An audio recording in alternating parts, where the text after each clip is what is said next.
semua, Assalamualaikum warahmatullahi wabarakatuh. Bagaimana kabarnya? Semoga selalu sehat walafiat, tetap semangat ya, karena kalau kita mengamati perkembangan politik kita menjelang Pilpres ini makin seru dan petanya itu sudah makin jelas, siapa lawan siapa gitu dan bagaimana kira-kira kemungkinan-kemungkinannya itu yang saya ajak Anda untuk membicarakannya. Dan kali ini saya akan mengajak Anda untuk kembali berbincang dengan analis politik dan militer dari Universitas Nasional Jakarta, Bung Slamet Ginting.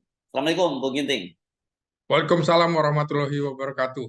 Yes, Bung Ginting. Ini makin seru ya kalau kita lihat Hasto, Sekjen PDIP, udah mulai nyerang Pak Jokowi sekaligus Pak Prabowo soal food estate yang disebut sebagai kejahatan lingkungan. Nggak salah sih apa yang dikatakan, karena dampak dari food estate itu kita tahu seperti apa kerusakan yang terjadi di sana ya, di Kalimantan ya, Bung Ginting. Tapi kenapa ngomongnya baru sekarang gitu ya? Terus Gibran ini tidak diundang dalam rapat koordinasi kepala-kepala daerah di PDIP di Jawa Tengah, dan katanya ketika dia ngaku ya mungkin saya anak ingusan, saya yang diundangkan senior saja. Tapi semua ini kan sebenarnya kita dengan mudah membacanya ini muncul pasca Golkar dan PAN akhirnya mendukung Pak Prabowo sebagai calon presiden pada Pilpres 2024. Gitu ya, Bung Ginting ya?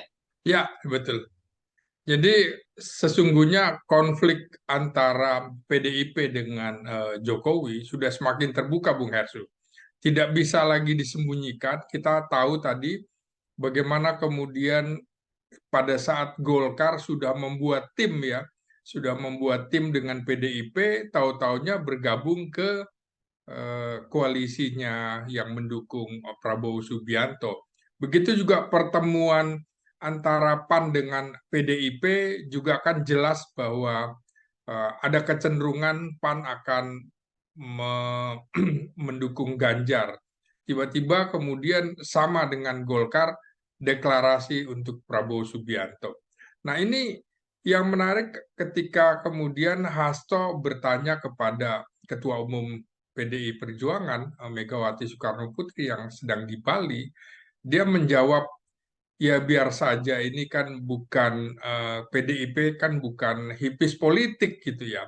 Artinya dia tidak menginginkan orang atau partai itu tidak loyal terhadap PDIP. Dan di sini ketika ada pernyataan Hasto ini kan jelas ditujukan kepada Jokowi yang dianggap Jokowi bersama keluarganya sudah tidak loyal.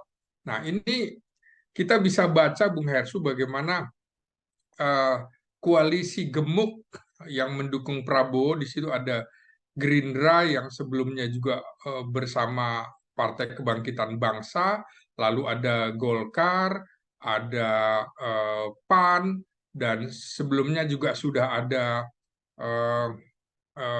Partai Bulan Bintang, Yusril Iza Mahendra, dan dalam waktu dekat juga akan ada Gelora yang akan mendukung, dan kita tahu juga di belakang itu ada Projo ya, Bung Hersu ya. Projo ini yang diketuai oleh Budi Ari, kelihatannya juga akan bermetamorfosis ini, Bung, bahwa politik itu pencalonan presiden dan wapres itu dicalonkan oleh partai politik atau gabungan partai politik. Kelihatannya ada kecenderungan metamorfosis dari Projo atau relawan Jokowi akan menjadi partai politik, dan kelihatannya tempat yang sudah dipersiapkan kemungkinannya adalah Partai Solidaritas Indonesia, Bung Hersu. Ya, tapi sekarang PSI belum menyatakan dukungannya walaupun sudah bertemu dengan Pak Prabowo ya, katanya masih menunggu instruksi dari Pak Jokowi begitu. Ya, tapi konflik antara PSI dengan PDI Perjuangan kan juga sudah jelas, Bung Hersu. Ketika deklarasi Ganjar Pranowo, nama PSI tidak pernah disebut karena PSI sesungguhnya yang mendeklarasikan Ganjar pertama kali dan tidak dianggap loh oleh PDI Perjuangan. Malah dianggap benalu gitu ya oleh PDIP ya. Betul, bahkan dianggap sebagai benalu, dan beberapa yang tadinya dekat dengan PDIP juga lari, dan beberapa juga ketika PSI kelihatan akan mendukung Prabowo Subianto, beberapa elit PSI juga mengundurkan diri, Bung Hersu. Ini kelihatan konflik antara PSI dan PDIP juga bisa dibaca bahwa PDIP tidak suka karena PSI kelihatan posisinya tegak lurus dengan Jokowi. Jadi ini dianggap kendaraan politiknya Jokowi ke depan. Ya, ya, Apalagi sebelumnya juga PSI sudah mengemukakan bahwa Kaisang akan maju dalam Pilkada Kota Depok. Kemudian yang menjadi pertanyaan adalah apa sekuat itu PSI, padahal di Kota Depok hanya dapat 1 kursi. Tapi mereka yakin akan mendapatkan dukungan dari PDIP. Ditunggu-tunggu sampai sampai bulan ini tidak ada dukungan dari PDIP. Maka kemudian kita bisa lihat bagaimana kemudian Kaisang dinyatakan tidak akan lagi menjadi bakal calon wali kota Depok. Nah, ya, oke. pernyataan Sebentar. Saya potong Anda sebentar pernyataan Anda. Kan Pak Jokowi menyatakan dalam pertemuan dengan Pemret kemarin, Kaisang tidak akan jadi wali kota, dia akan jualan pisang saja. Anda percaya memang Kaisang cuma akan jadi jualan pisang, atau sebenarnya dia disiapkan untuk posisi yang lain, Bung Ginting? Ya, ini mungkin kalau sepak bola seperti tendangan pisang, Bung Hersu. Tendangan kemana, tapi tujuannya kemana? Ya. Ya, jadi ada tujuan-tujuan yang memang disembunyikan oleh Jokowi untuk keluarganya. Dan yang seperti Anda bilang, bagaimana Gibran tidak diundang dalam pertemuan PDIP di Semarang, khusus Jawa Tengah, itu untuk para kepala daerah, Bung Hersu. Padahal Gibran adalah wali kota Solo. Menjadi pertanyaan, apa sebab gitu ya? Tentu ada sebabnya. Ya, Saya dan pikir wakil wali kotanya hadir. Jadi wakil wali kotanya hadir ya. Ya. Nah, ini menarik bahwa Kaisang barangkali PDIP sudah menganggap bahwa Jokowi ini dianggap barangkali seperti malin kundang politik begitu, Bung ya. Malin kundang politik karena kemudian dianggap balelo atau kemudian melawan kebijakan partai politik. Ini kan tidak bisa disembunyikan ketika misalnya Budi Ari menjadi Menkom Info. Budi Ari itu bukan orang PDIP, yang padahal PDIP adalah partai yang paling keras menentang kehadiran Partai Nasdem di kabinet setelah Nasdem bersama PKS dan Partai Demokrat mendukung Anies Baswedan sebagai bakal calon presiden. Budi Ari ini juga sesungguhnya dulu orang PDIP, Bung Hersu, tapi kemudian hengkang bergabung dengan PDP, Partai Demokrasi Pembaruan, Roy Bebe Janis, Laksamana Soekardi, dan Arifin Panigoro. Jadi PDIP tentu merasa kenapa pengkhianat partai kami justru dimasukkan ke dalam kabinet begitu. Dan makanya masuk akal kalau kemudian Giring misalnya akan mengembalikan PSI ke pemilik aslinya, yaitu orang-orang muda. Tentunya ini ada indikasi bahwa di beberapa tempat ada spanduk yang menyatakan PSI adalah Projo, Projo adalah PSI. Terus juga 2 simbol itu, Bung Hersu, itu kan simbol politik bahwa ini ada indikasi bahwa Budi Ari akan diplot menjadi ketua umum PSI setelah Giring kan juga menyatakan akan mengundurkan diri begitu ya. Ini kelihatan sekali bahwa Jokowi akan memberikan tempat khusus bagi PSI, dan kemungkinan bahwa Jokowi juga harus punya partai politik. Bung Hersu, ingat Jokowi saat ini usianya masih 62 tahun, pada 2024 nanti 63 tahun. Jadi terasa masih muda. Di sisi lain Prabowo Subianto tahun depan juga 73 tahun. Nah, Jokowi menurut saya tidak ingin di akhir masa jabatan setelah tidak lagi menjadi presiden, dia tidak punya kekuatan apa-apa. Iya, iya, Sementara di iya. sisi lain ada Prabowo Subianto, dia punya partai, ada Susilo Bambang Yudhoyono lepas dari kepresidenan dia juga masih mengendalikan partai. Begitu juga Megawati masih mengendalikan partai setelah dia tidak jadi presiden. Hmm. Dan yang menarik, Bung Hersu, bahwa desas-desus atau isu politik bahwa Gibran akan menjadi calon wakil presiden mendampingi Prabowo masuk akal. Analisisnya begini, Bung Hersu. Hmm. Taruhlah misalnya Muhaimin Iskandar yang akan dicalonkan mendampingi Prabowo Subianto. Pasti kemudian PAN dalam hal ini yang mendorong Erick Thohir akan mengatakan elektabilitas Erick Thohir lebih tinggi daripada sorry, Daripada Muhaimin. lebih tinggi daripada Muhaimin Iskandar. Nah, Muhaimin tentu akan menjawab, kami lebih dulu di partai di koalisi ini, yang belakangan mundur, kira-kira gitu. Yang belakangan duduknya di belakang.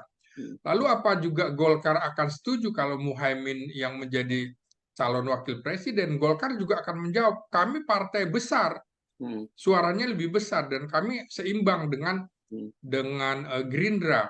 Lalu bagaimana kalau Erlangga? Tentu akan dijawab juga oleh Muhaimin dan PAN begitu ya, oleh PKB dan PAN bahwa Erlangga itu elektabilitasnya rendah. Ya, ya, ya. Jadi Muhaimin lebih tinggi dan juga Erick lebih tinggi. Jadi konflik di antara tiga partai ini nggak ketemu, maka jalan keluarnya kemungkinan adalah Gibran Ya, ya, ya. sambil menunggu keputusan MK. Nah ini Ya, kan ya, juga ya. Nah, menarik. sebentar saya tambahkan sedikit. Dalam kasus ini kita perlu mencermati ada sebuah lembaga survei namanya LSI Deni JA yang selama ini Ya, kelihatan sekali dia memang bekerja untuk kepentingan Prabowo dan dia ya, sudah mengeluarkan survei katanya sekarang ini Gibran adalah calon wakil presiden yang paling populer dan juga elektabilitasnya paling tinggi. Jadi dari situ ya, kita udah bisa baca juga kemana arahnya juga.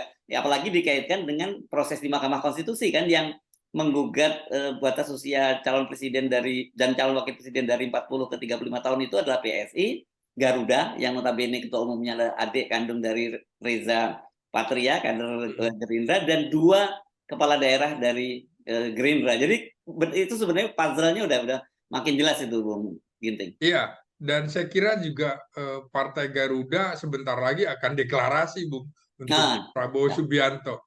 Saya sudah tanyakan ke Denny JA soal hasil survei itu. Dia menganggap eh, ini hanya upaya kemudian bagaimana kalau format ini dicoba, apa reaksi masyarakat katanya. Kepentingannya hanya untuk survei kalau dengan ini seperti apa, kalau dengan ini seperti apa. Dan ini kan sebuah uh, uh, open legal policy yang seharusnya bisa dikembalikan ke pembuat undang-undang, dalam hal ini pemerintah dan juga DPR. Nah, kalau dikembalikan ke pemerintah dan DPR, kelihatannya akan terjadi kegaduhan politik, Bung Hersu. Dan panjang Kelihatan prosesnya sekali. kan? Ya, Panjang prosesnya harus lewat balik, lewat kemudian panja sampai kemudian paripurna kan panjang iya, prosesnya. iya, iya. Dan kemungkinan tidak keburu untuk Iya.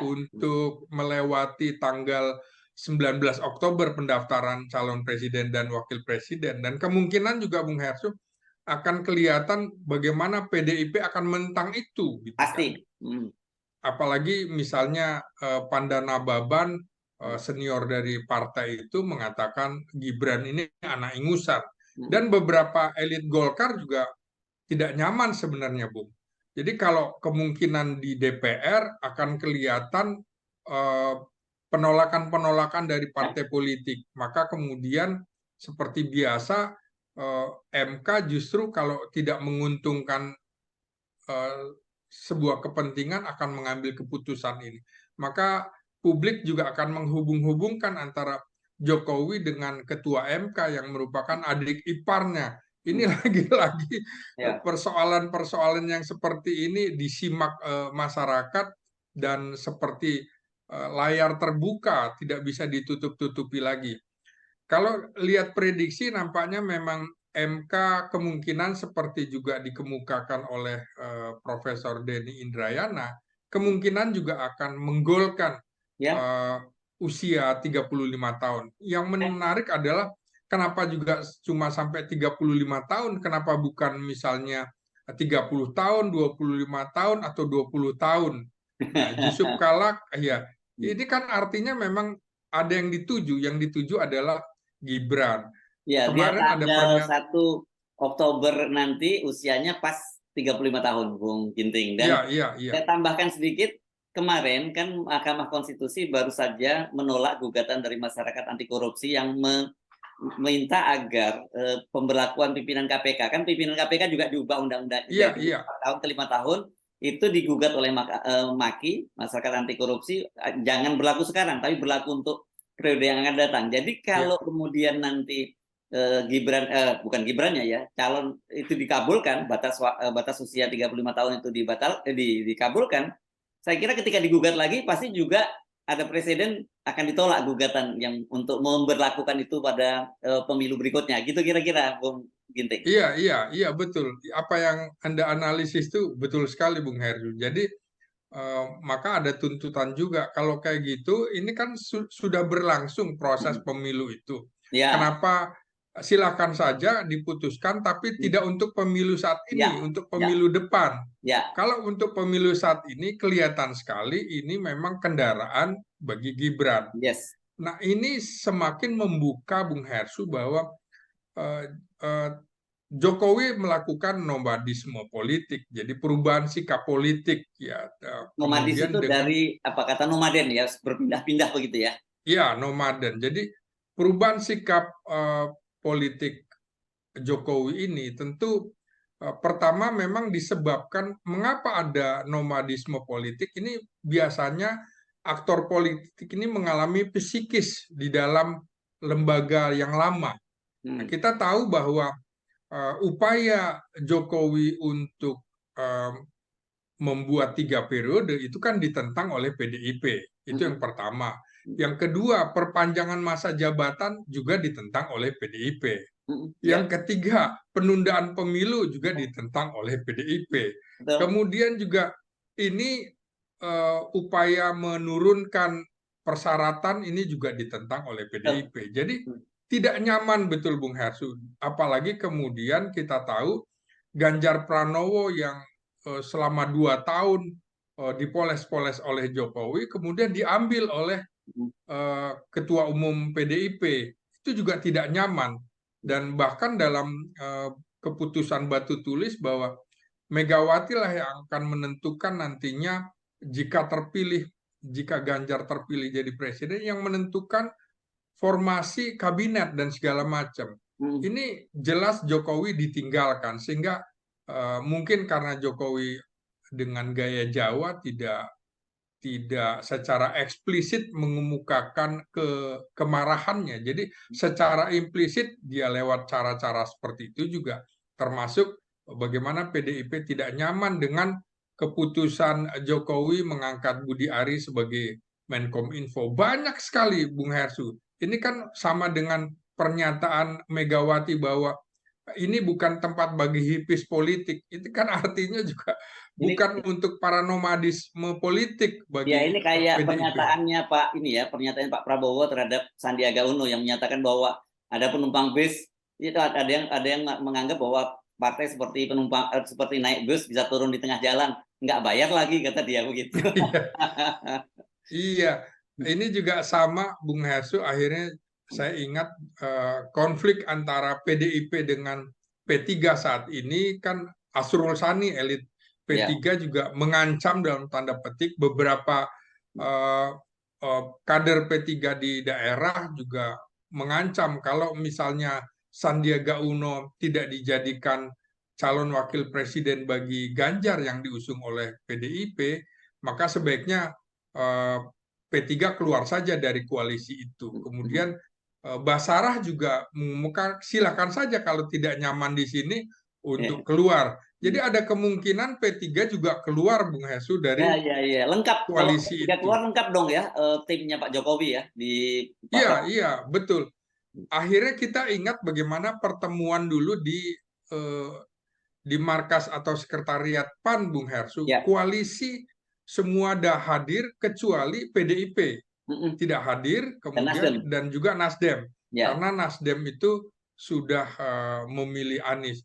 Mm. Jadi sesungguhnya eh, partai koalisi pemerintahan ini sudah pecah jadi tiga, Bung Hersu. Yang Ya. Ya. satu di PDIP, lalu di koalisi gemuk yang mendukung Prabowo, dan juga ada Nasdem di koalisi perubahan.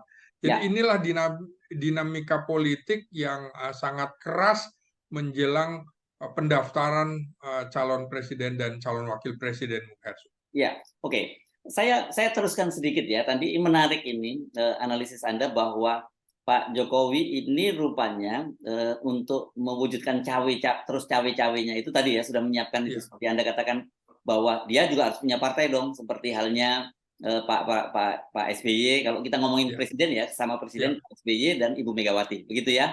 Dan iya, memang terbukti kemudian kedua figur ini tetap bisa bermain di pentas politik nasional karena punya partai politik. Pak Jokowi kelihatannya iya. sadar itu dan saya juga lebih percaya bahwa PSI yang disiapkan ketimbang mengambil alih Golkar maupun Gerindra begitu ya, Bung Ginting ya. Iya, iya, iya. Dan tetapi gini, kan memang isunya rame bahwa disiapkan itu adalah Budi Ari yang akan dijadikan ketua umum PSI dan itu dia tidak menjawab, tidak membantah soal itu. Hmm. Tetapi kalau kita menyimak pernyataan dari Giring yang dia menyatakan dia siap mundur dan mengembalikan PSI kepada pemilih aslinya, yakni kemudian dan ketika itu disebutkan sebagai partainya anak muda, Hmm. saya kok mencurigai bahwa sebenarnya Kaisang yang disiapkan, bukan Budi Ini Ari. memang Kaisang, Bung. Ini Oh, memang oke. Kaisang. Mm, Jadi menurut saya mm, Jokowi ingin seperti Bung Karno, mm. bahkan jauh lebih cepat, Bung Hersu. Ya, Ingat gimana ya, gimana gimana tuh? Megawati menjadi wakil presiden di usia sekitar 53, Mm, lalu kemudian menjadi presiden usia 55. mm, Nah, ini kan Gibran baru 35. mm, Artinya Jokowi ingin melampaui Presiden Soekarno yang anaknya mm, menjadi presiden pada usia sekitar 55 tahun, mm, menjadi wakil presiden sekitar 53 tahun. mm, Artinya kalau Gibran menjadi wakil presiden, mm, maka usianya 35-36 tahun. mm. Kemudian Kaisang ini kan baru sekitar 28 menjelang 29 tahun pada Desember nanti, Bung Hersu. Oh ya. Jadi kelihatannya juga kita membaca bahwa Kaisang akan dicalonkan dari PSI, Bung Hersu. Ini Apa menunggu calon daftar di mana calon ini? tetap. Bukan bukan bukan ini ya, bukan wali kota lagi ya, bukan ya? Bukan, jadi Kaisang menjadi calon anggota DPR RI Mhm. dari PSI. Wah, berarti Tapi jaminan dari PSI lolos dong kalau udah begitu ya berarti ya. Nah, makanya didorong bagaimana caranya Mm, adalah pertarungan antara PSI dan PDIP di mm, di wilayah merah nih, di Jawa mm, Tengah, Bung Heru. Jadi mm, akan kelihatan sekali bagaimana head to head antara PDIP dengan PSI yang memang tidak terhindarkan. mm, Jadi menurut saya juga analisisnya Kaisang disiapkan nantinya untuk menempati posisi ketua umum PSI dan Jokowi adalah ketua Dewan Pembina. Kita tahu mm, agak sulit mengobok-obok Golkar ya Bung Hersu ya, yang tadinya akan ada kudeta, tapi setelah bergabung ke koalisi yang bersama Jokowi tidak diganggu lagi Bung Hersu. Ya, ya, ya, ya. Ini kan yang menarik adalah ketika ada elit Golkar hadir dalam pertemuan apel siaganya Nasdem, Mm, mm, maka itu dibaca bahwa oh ada kecenderungan bahwa Golkar akan ke koalisi perubahan. Setelah ancaman akan ada kudeta tidak jadi, kemudian justru bergabung mm, mm.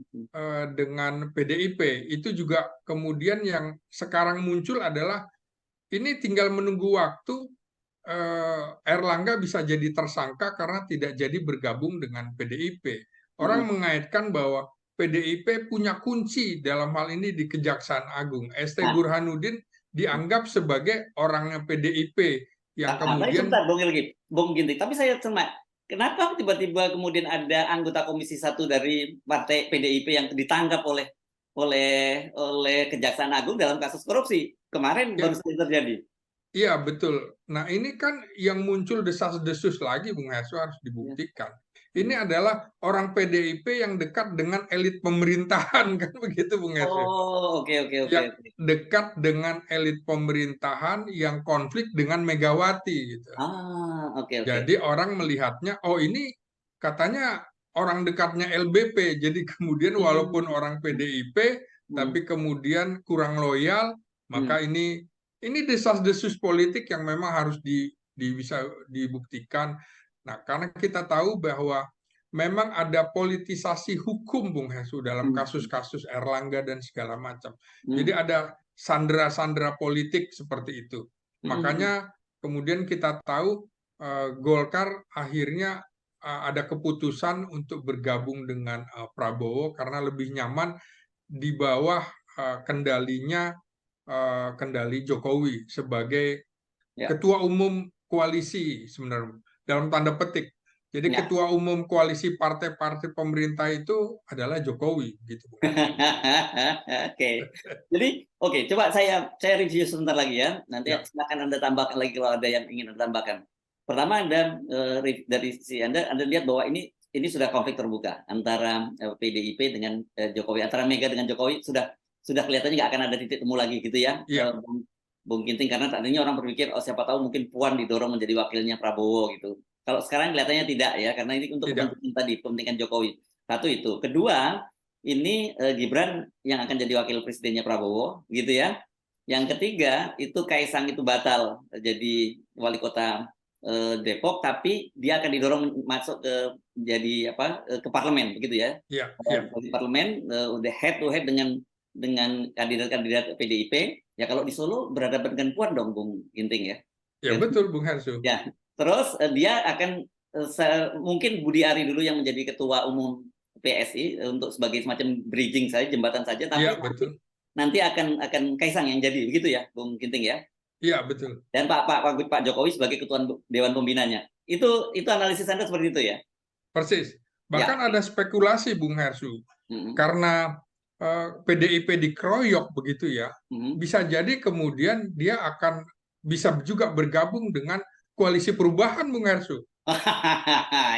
ini analisis paling liar ini, seru ini. Oke. Iya, ya sangat mungkin begitu karena misalnya begini, berat juga bagi Megawati berkonflik Mm. eh, dengan SBY, Mm. dengan Surya Paloh di Mm. koalisi perubahan. Tapi Mm. pertemuan-pertemuan antara Puan Maharani dengan Mm. Agus Harimurti Yudhoyono, Mm. kemudian juga Dengan Anies pertemuan di Arab Puan Saudi. Maharani dengan Surya Paloh, Mm. jadi sangat memungkinkan politik itu apa yang tidak memungkinkan Mm. bisa memungkinkan, sangat mungkin itu terjadi Bung Hersu. Apalagi koalisi perubahan sampai saat ini belum menentukan siapa calon wakil presiden bagi Anies Baswedan.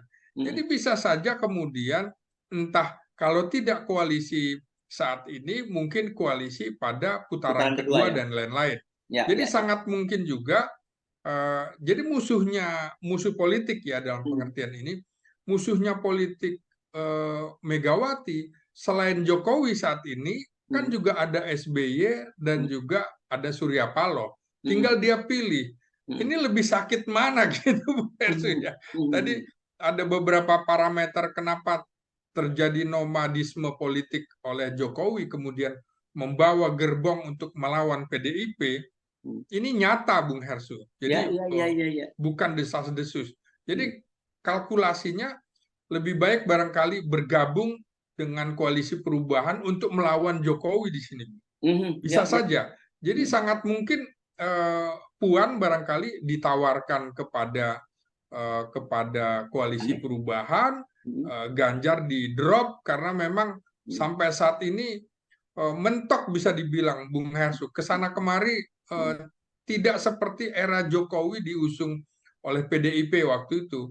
Nah, Mm. sekarang setelah diumumkan kan tidak ada kenaikan signifikan Bung Hersu. Mm. Mm. Bahkan dukungan partai politik pelan-pelan menarik diri. Mm. Bukan tidak mungkin juga Perindo akan keluar Bung Hersu dari koalisi dengan PDI Perjuangan karena sebelumnya Perindo ini kan sudah melakukan komunikasi politik dengan Prabowo, lalu kemudian Jokowi. beralih ke sana itu sebelum ada dinamika politik di mana partai-partai bergabung mendukung Prabowo. Jadi barangkali ini kalkulasi politik yang bisa keliru dari Perindo. Ingat dua kali pemilu tidak masuk ke parlemen. Apakah akan mencoba hal seperti ini lagi? Saya kira juga Iya, akan iya, iya. diperhitungkan. Ya, Begitu juga Hanura Oso. Kita tahu Oso itu bisa main di belakang, bisa berubah.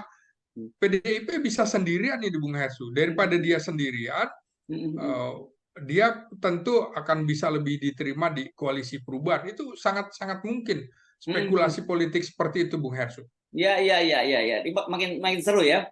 Tapi Makin seru. ya, oke. Kita tunggu ya bagaimana nanti dinamika di lapangan. Tetapi saya percaya dengan analisis Anda, karena saya juga kita lihat apa dinamika terbaru itu arahnya ke seperti itu gitu ya. Ya. Ya.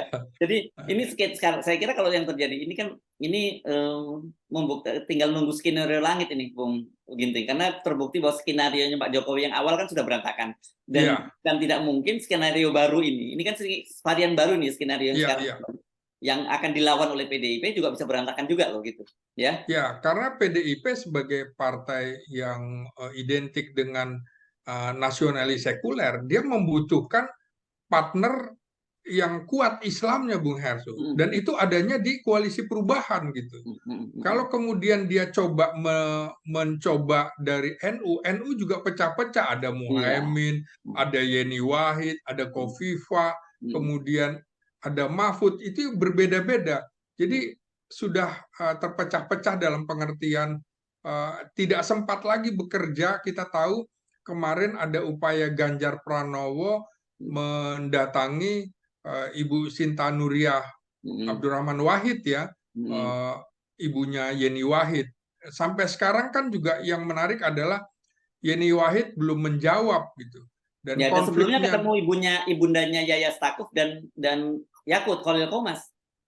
iya betul itu juga. Jadi ada upaya merangkul kekuatan kelompok Nahdliyin, tapi masyarakat juga kembali mengingat bahwa Megawati pernah bersama almarhum Hasyim Muzadi, Ketua Umum PBNU waktu itu, ternyata juga tidak menang, tidak dalam menghadapi SBY. Ini konfigurasi ini agak-agak mirip, Bung Hersu, dengan Pilpres 2004. Jadi di Golkar waktu itu Wiranto yang menang dalam konvensi Partai Golkar, tapi dengan dukungan partai yang cukup banyak, mirip seperti Prabowo saat ini. Ternyata kan juga tidak maju ke putaran kedua, dan PDIP waktu itu Megawati berhadapan dengan pendatang baru SBY yang memang mengedepankan tentang perubahan. Jadi yang perubahan itu justru menang. Bukan tidak mungkin ini kemudian kembali lagi hal itu terjadi, Bung Hersu. Ya, ya, ya. Jadi ini para bohir saya kira sekarang menjadi wait and see ya dalam situasi sekarang. Iya, untuk dia akan melihat, apalagi komposisinya juga seperti Pilkada DKI. Dalam setiap survei itu Anies Baswedan selalu nomor 3, nomor buncit. Tiba-tiba kemudian di putaran pertama nomor 2 menjadi runner up, kemudian di putaran final malah jadi juaranya. Bukan tidak mungkin hal ini akan terjadi lagi dalam Pilpres, dan ini meneguk keuntungan dari konflik Megawati dengan Jokowi, Bung Hersu. Jadi bisa-bisa kemudian orang akan lari ke situ. Sangat terbuka, masih dinamis ini, Bung Hersu. Sampai kita menunggu pendaftaran pada tanggal 19 Oktober, pendaftaran calon presiden dan calon wakil presiden. Begitu, Bung Hersu. Saya kira jangan kemana-mana ya, don't miss it, karena makin seru ini situasinya. Baik, terima kasih Bung Slamet Ginting, analis politik dan militer dari Universitas Nasional Jakarta. Assalamualaikum warahmatullahi wabarakatuh. Waalaikumsalam warahmatullahi wabarakatuh.